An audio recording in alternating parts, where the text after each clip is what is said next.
Hello and welcome to the Rangers Review morning briefing with me, Jonny McFarlane. I'm joined today by Joshua Barry. We're both in grey Glasgow while Derek is out sunning himself.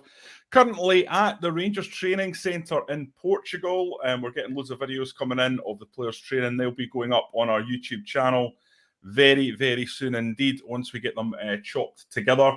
Some pretty good stuff, and the weather is looking absolutely fantastic. Can't say I'm jealous, Joshua. Can't say I'm jealous. No. Well, it's okay. It's okay here. There's a little bit of sun. I'm actually in Inverness, Johnny, to throw a spanner in the works because we're getting a bit of work done in the house. So, and it is quite sunny up here. So it may be grey in Glasgow, but in the north of Scotland, it's not too bad. It's been, honestly, Joshua, it's been the most depressing summer that I can recall, like, for weather. It's been so grim.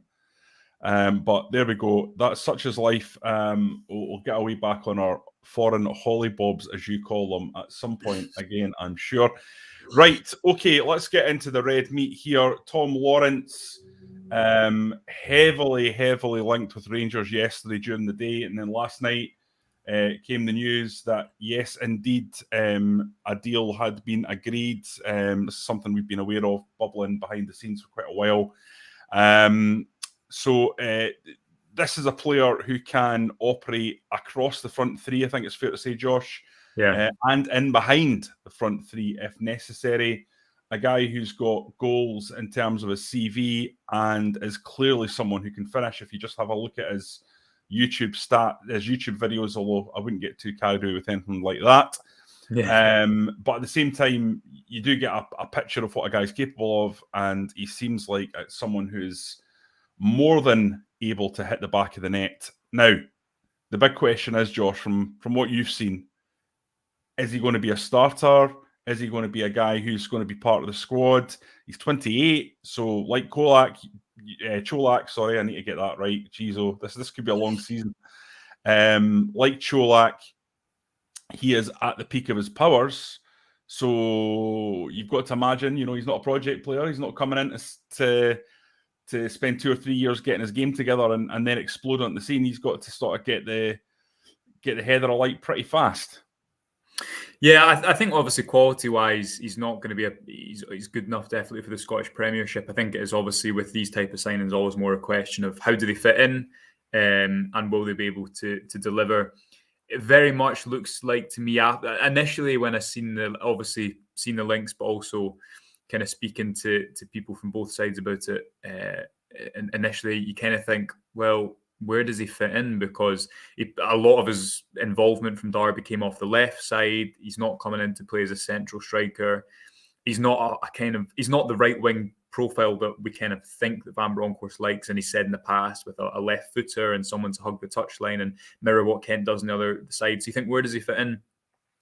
Spending a bit of time thinking about it and having looked a little bit more at some of his appearances and also reading some of Craig's stuff on the website. There's goal scoring analysis, scout report. You've done some writing on what happened with the deal, why it took so long as well. I think he's very much someone who could fill that number 10 domestically. He's different to Aribo. If you put them like for like, I don't think he's as good a player as Aribo, but what he probably is going to be is quite effective domestically because a really high volume shooter.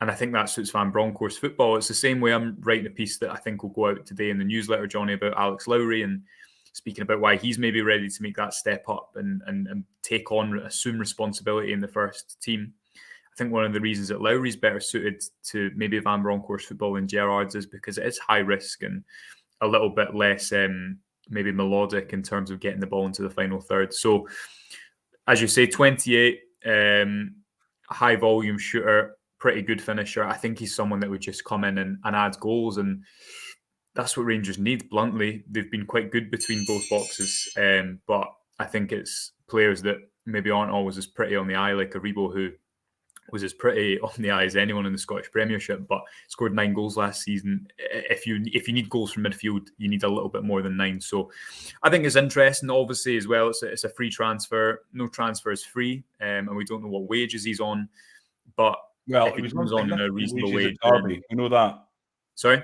He was on significant wages at Derby. There's reports from down south that he was on 35 grand a week down there.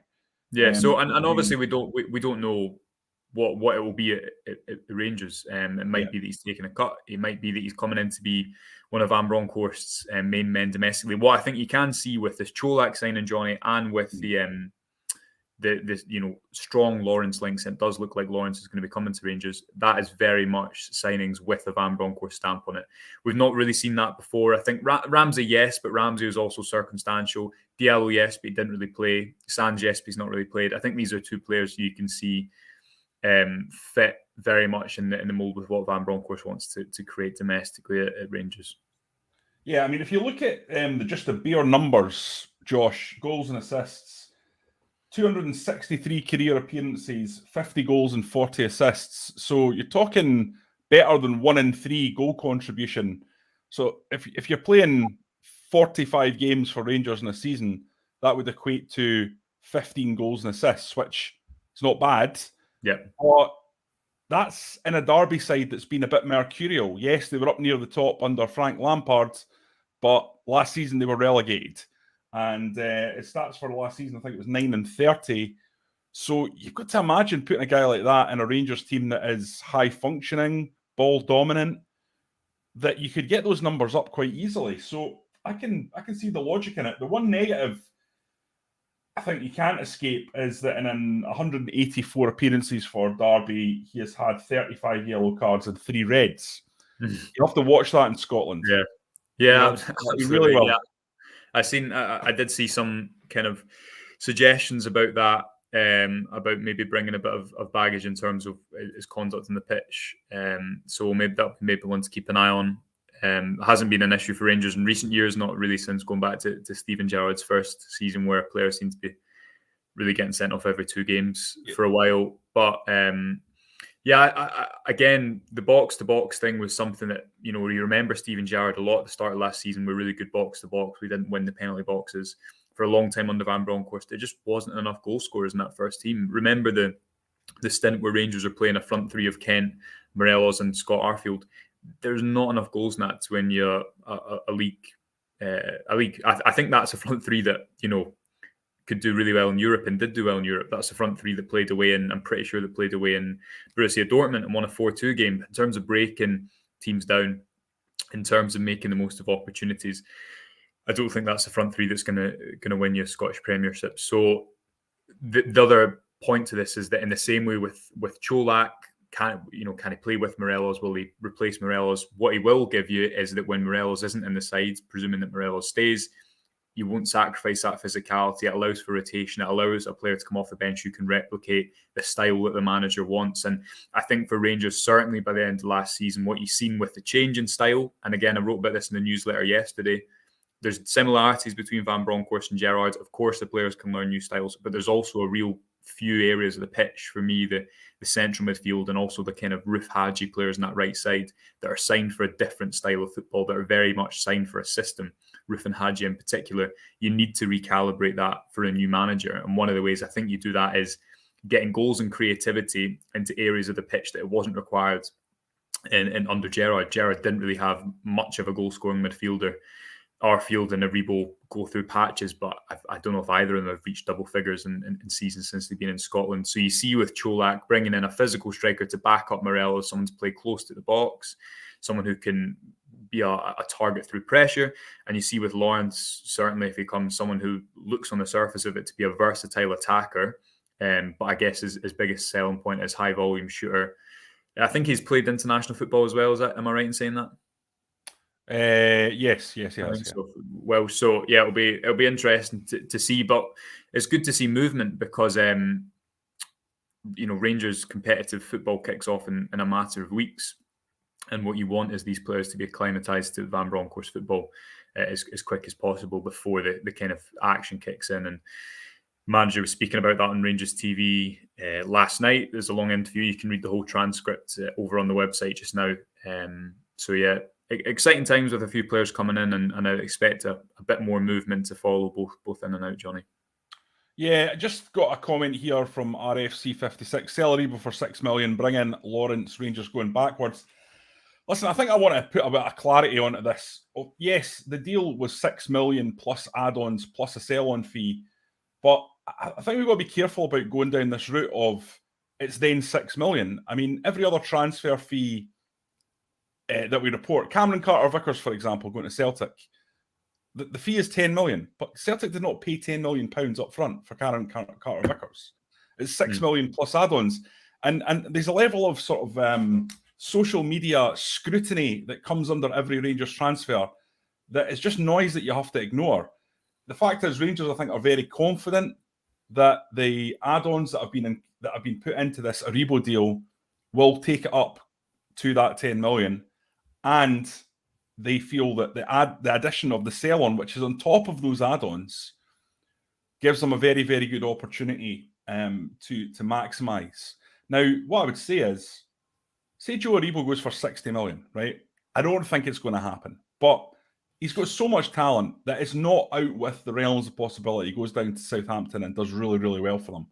And you know what they're like down there? One really good season, gets 12, 13 goals in the Premier League. It's got, the skies. I don't even know the metaphor I'm looking for. The sky's the limit. The sky's the limit. I was going to say the sky's your oyster. No, that's a combination. So, say that was to happen, Rangers are going to absolutely coin it in from a deal like that. So I think you've got to be careful about going down the sort of 6 million route. It's not really 6 million. I would describe it as a 10 million pound package. So. Yeah.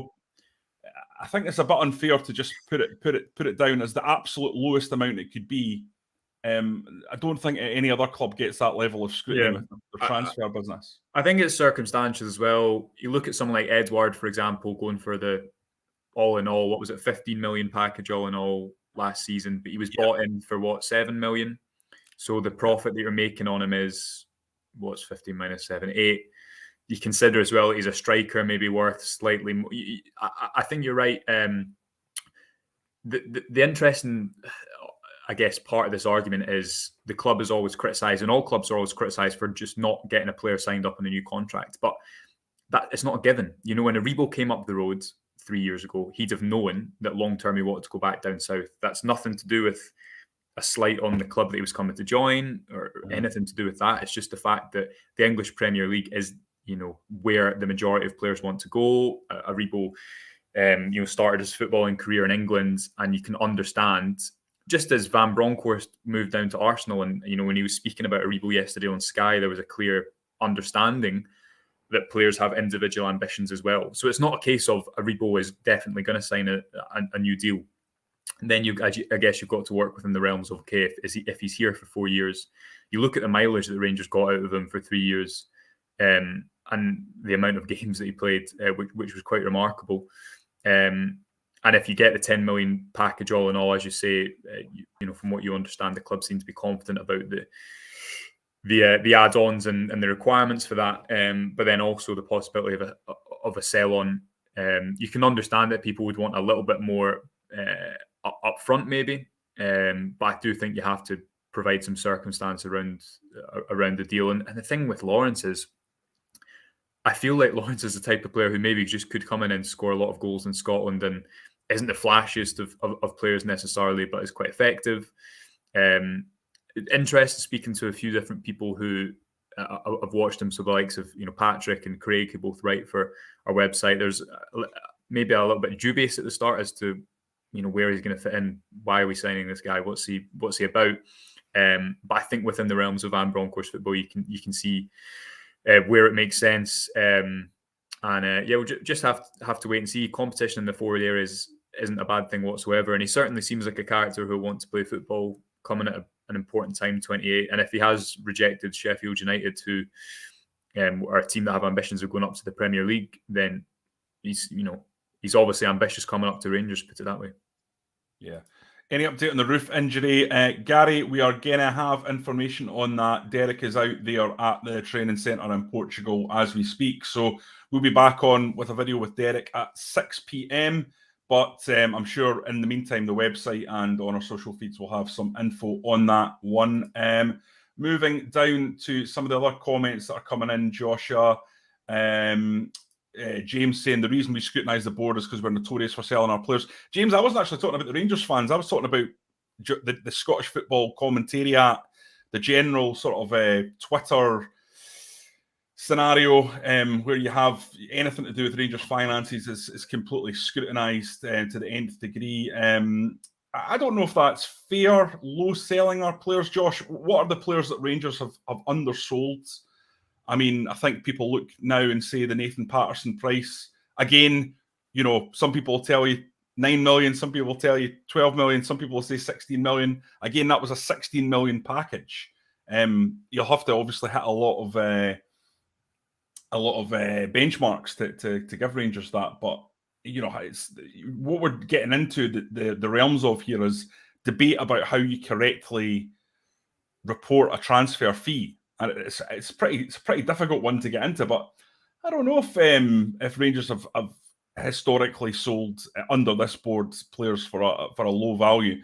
The one that jumps out is obviously Martin Waghorn, selling him for £1 million, and then a year later he's going for 8 million. But I think that Jonny, that's more than, as you said earlier, that's more than an indictment of the mental figures down south in England. Yeah, is it just we obviously coexist right next to it, but it's a completely different world. You know, think of all the reporting you were doing about the the marketing, should we call it, in the Scottish Premiership, and the Singe dealings and the amount the TV deal was sold for. It is just a different world to down south. And the reality is, as you say, with the Rebo, as happened with Van Dijk when he went down south, as could happen with any player, when they're going down into that English TV market with the money that it brings, it can just be mental. And Waghorn didn't leave Rangers. You know, he'd been injured a lot the last couple of seasons.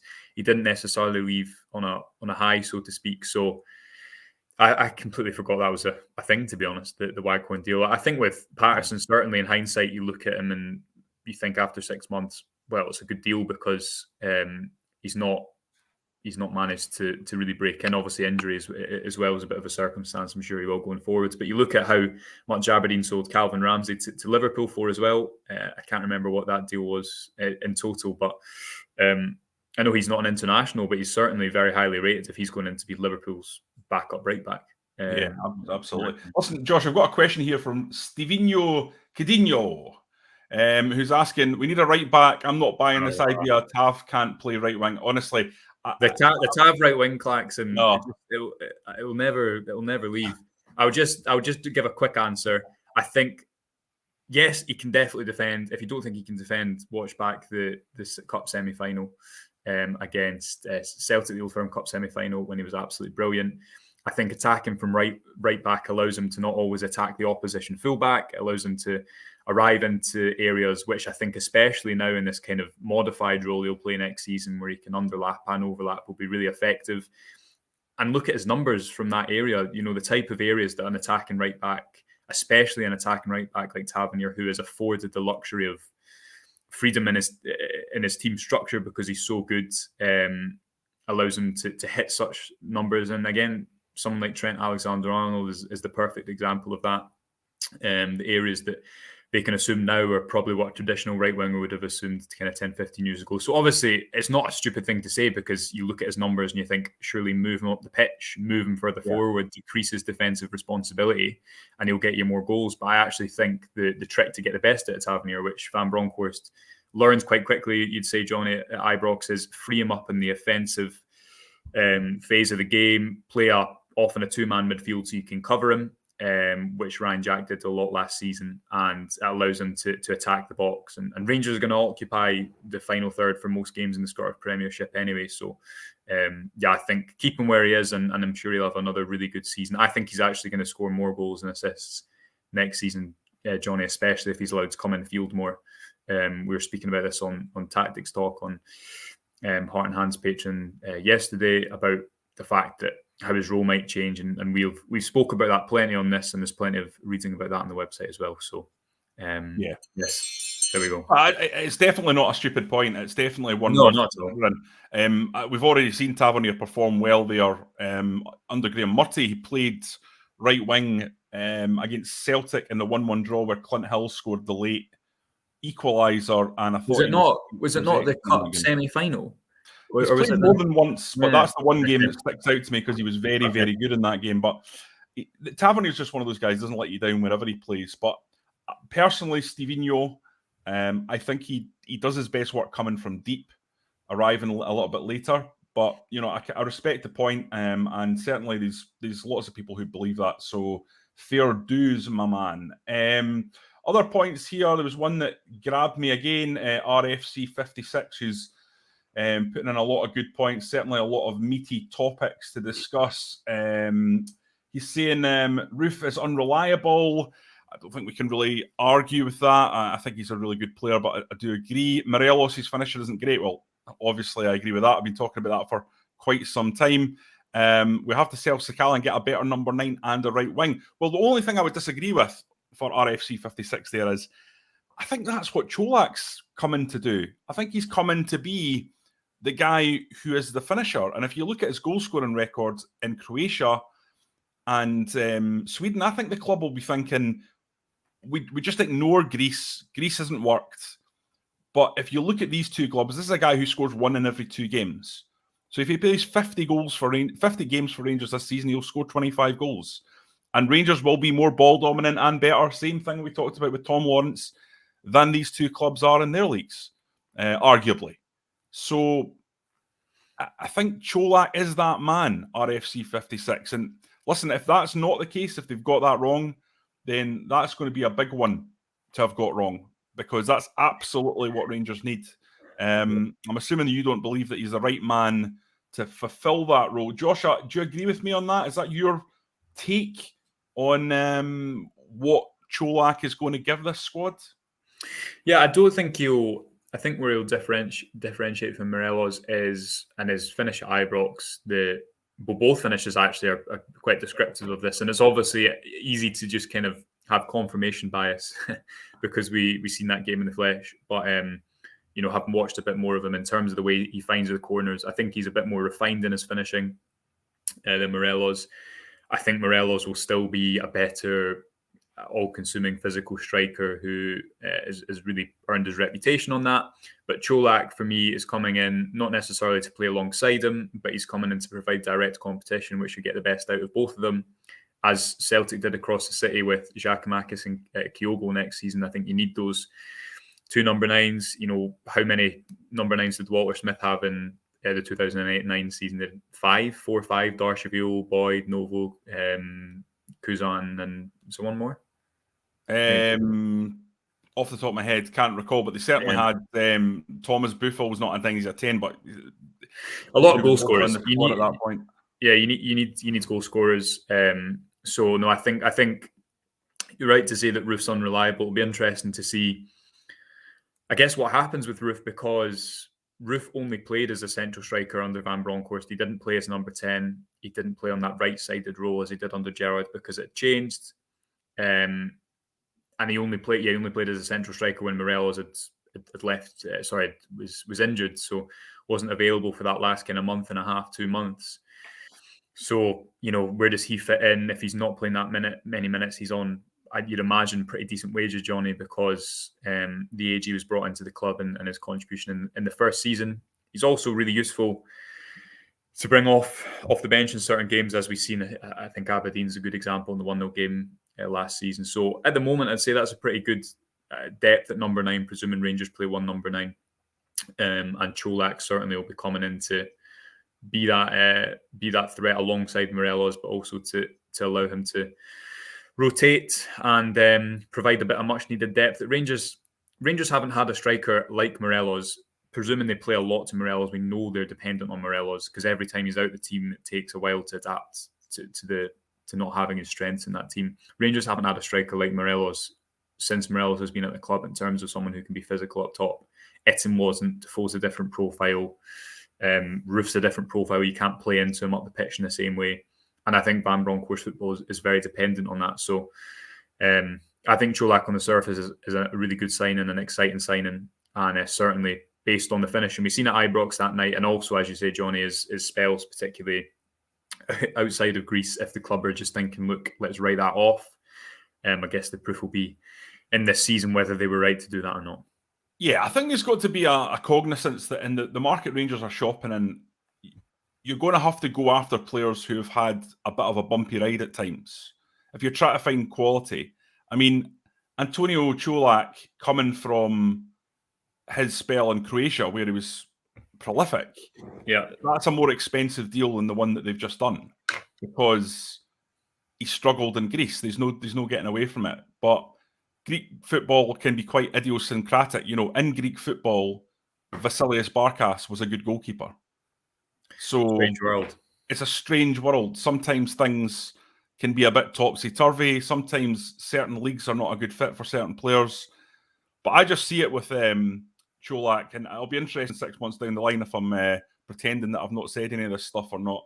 But I think he's a player that, to me, on paper, ticks a lot of really good boxes. And at 1.8 million, I think plus the odds little add-on there as well. So you're probably talking about a spend of maybe 2.2 million once if he hits all the benchmarks. Then I think at 28 you're getting on a guy who should be able to hit the ground running. He's already shown he can adapt to different countries.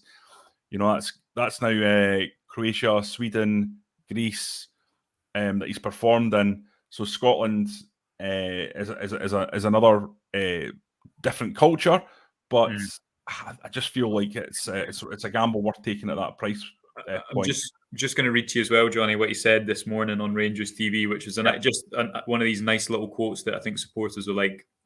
He was asked by the interview, Nick, why did you feel Rangers was the right place for you? It's not only because of the game I played for Malmo at Ibrox last year. He said it was an amazing atmosphere, but I've known from my past as a child, being a football addict, I've followed all the leagues and I've followed Rangers since the days of Dado Perso, also watching Nikica Jelavic and Nacho Novo. All the time I was watching the players being successful and scoring in front of those fans. This feeling gives me goosebumps and I want to achieve similar things. This is one of the main reasons I want to join Rangers. So interesting to see, obviously, a lot has been made about the kind of Croatian Rangers connection with strikers.